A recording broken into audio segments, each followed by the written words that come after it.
for your digital marketing must-haves, you want to make sure you're attracting more people. That means you want to make sure you're driving people to your website. They can find you. They can find you on your social media channels. You've got listings and reviews to draw them in with all of your information and those great reviews that you should be getting on a regular basis in order to help you grow your business.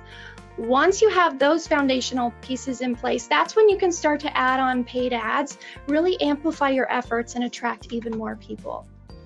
And then in the engage stage, this is where you want to start to get people onto your mailing list especially.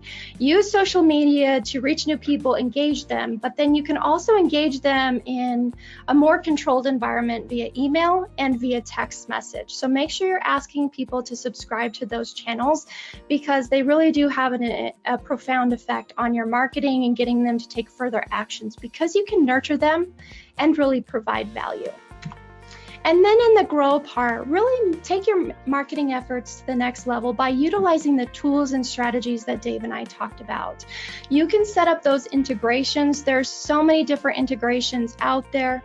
Remember, you can then layer on automations or more advanced automations because you have some data that you can segment and you can power forward with that.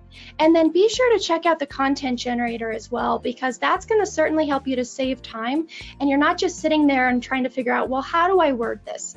Get a starting point for your information and then you can take it, add in your own personality to make it sound like you so that you have that connection with the people on the other end.